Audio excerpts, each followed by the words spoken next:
네, 변호사님 부동산 사건 많이 하시잖아요. 네네. 같이 일하다 보니까 요즘 신혼부부들 보증금 사건 되게 많던데 맞아요.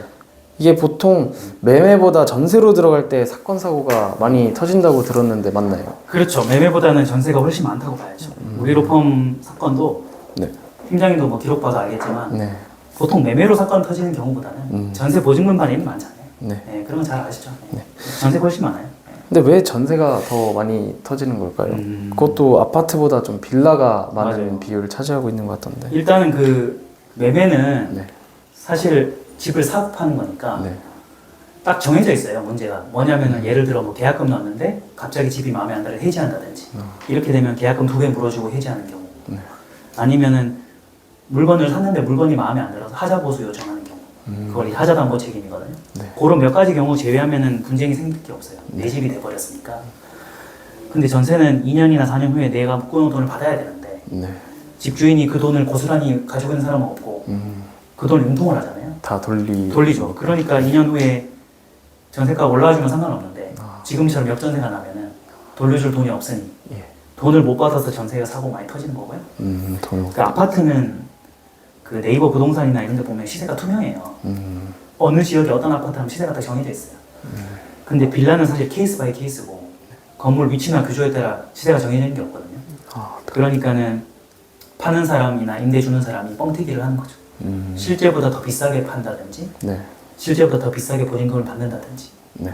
그래 보니까 나중에 사고가 터지는 거예요. 그리고 그 뻥튀기를 하는데 브로커가 개입돼서 사기를 친다든지 그러니까 전세가 사고가 많이 터지고 네. 빌라가 사고가 많이 터지는 거예요.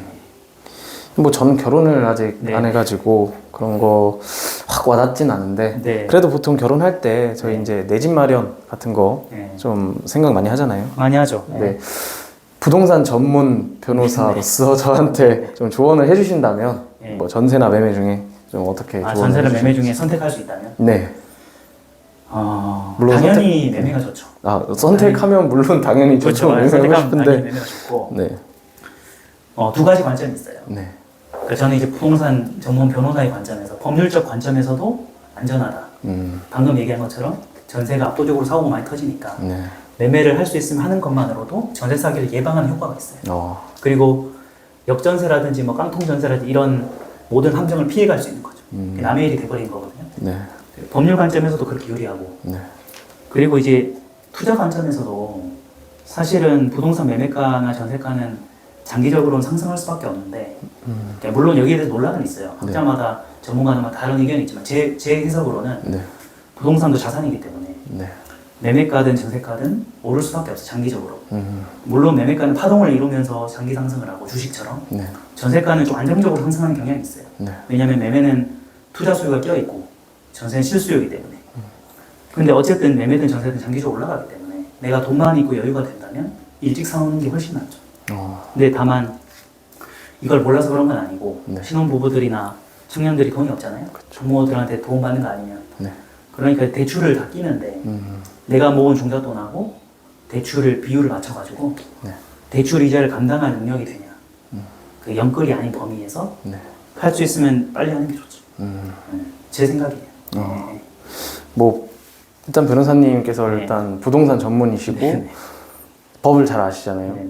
그리고 투자나 이제 경제 공부도 좀 하신 걸로 알고 있는데 그러다 보니까 법도 잘 아는데 네. 경제 관점도 볼 수 있는 네. 시야가 되시고 네. 또 경제 관점도 아는데 법률은 이미 전문가이신 위치에 계시니까 그러면 매매를 선택하는 사람이랑 전세를 선택하는 사람이랑 네. 좀 각각 어떻게 방향성을 좀 잡고 가야 될까요? 저희가 일을 해보면 네. 부동산 전문 변호사나 부동산을 다루는 변호사는 많은데 네. 그 변호사가 부동산 투자나 경제에 밝진 않아요. 네. 그리고 TV나 언론에 나오는 부동산 투자 전문가, 경제 전문가가 워낙 많은데 네. 그분들이 변호사 자격을 가졌거나 네. 변호사 전문가는 아니거든요. 법률 전문가는 아니거든요. 네. 그래서 언뜻 부동산 법률과 부동산 경제나 부동산 투자 이거는 다 다르다고 여겨지지만 실제 둘 다 공부하고 일해보는 제 입장에서 네. 두 개가 겹쳐져 있는 부분이 많아요.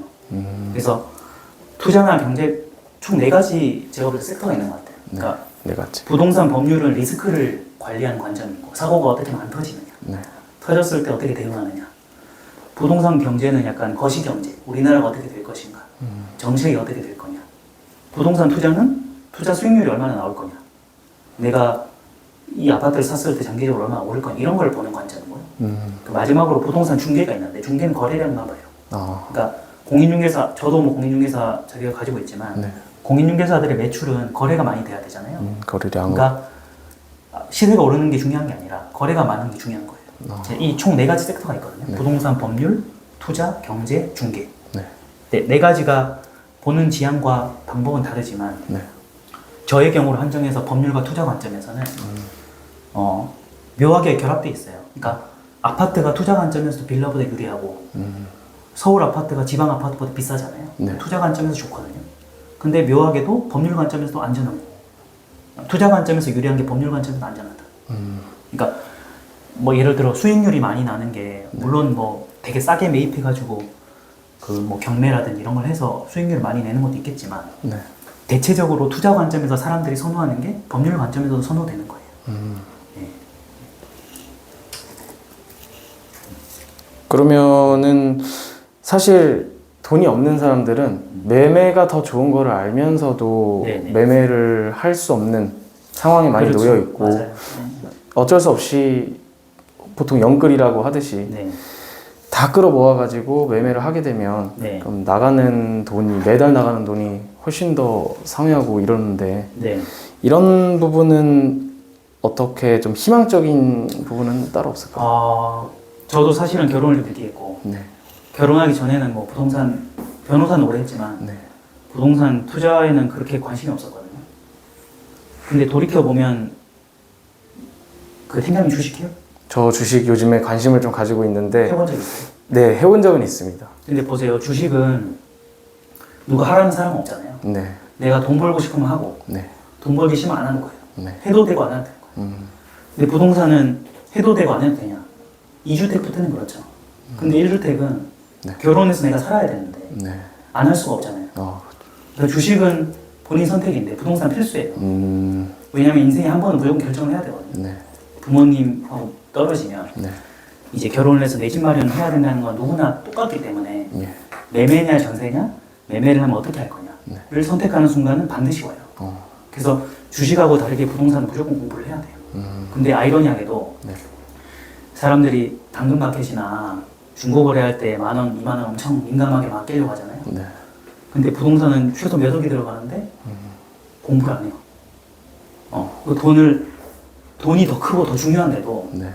그 소액 거래에 비해서 민감도가 떨어져요. 그게 되게 아이러니한 거거든요. 사람의 심리가. 네.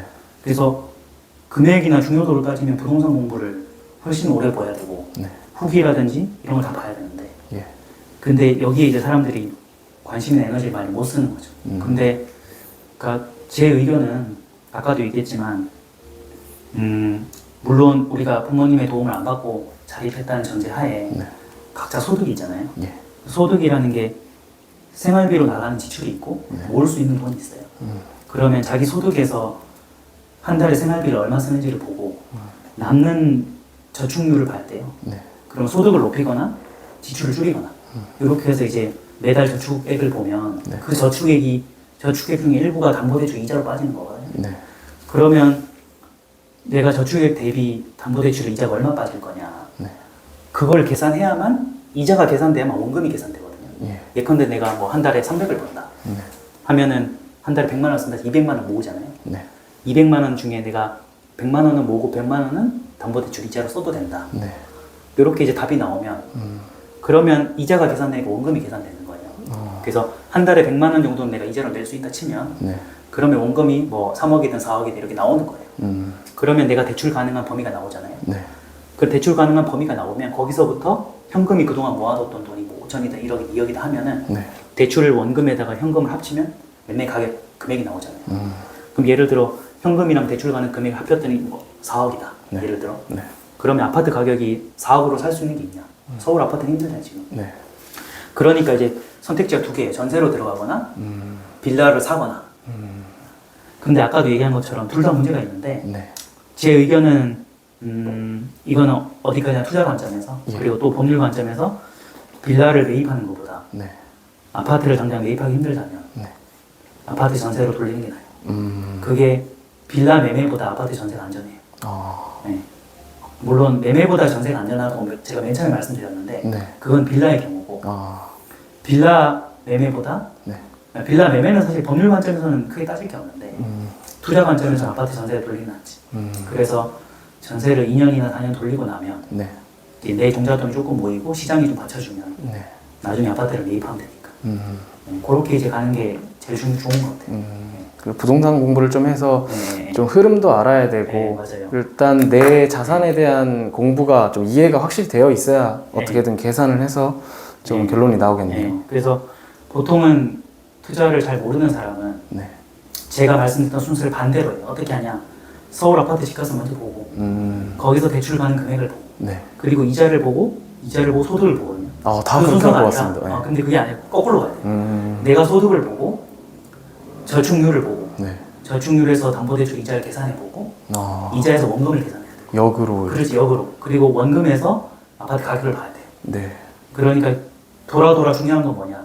소득을 높이거나 지출을 줄이거나 이 두 가지가 중요한 거예요. 근데 뭐 예를 들어 뭐 사업하는 사람은 소득이 상방에 몰려 있어요. 네. 그래서 매출을 높이면 소득을 얼마든지 높일 수 있는데 네. 일반 직장인들 소득이 정해져 있잖아요.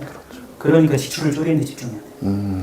왜냐면 내가 유일하게 운동할 수 있는 건 지출에 달려있거든요. 네. 그래서 초반에는 어떻게든 저축을 많이 하고 지출을 줄여서 네. 종잣돈을 많이 모아야 되고 그 종잣돈이 이제 담보 가는 금액을 결정하고 네. 그 담보 가는 금액이 아파트 가격을 결정해버리는 거예요. 그러면 최종적으로 아파트 가격이 좋은 아파트를 산다면 네.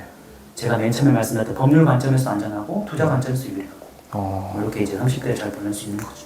보통 우리가 알고 있던 개념보다 반대로 하라는 게 진짜 꿀팁인 것 같습니다. 그게 제일 중요한 것 같아요. 네.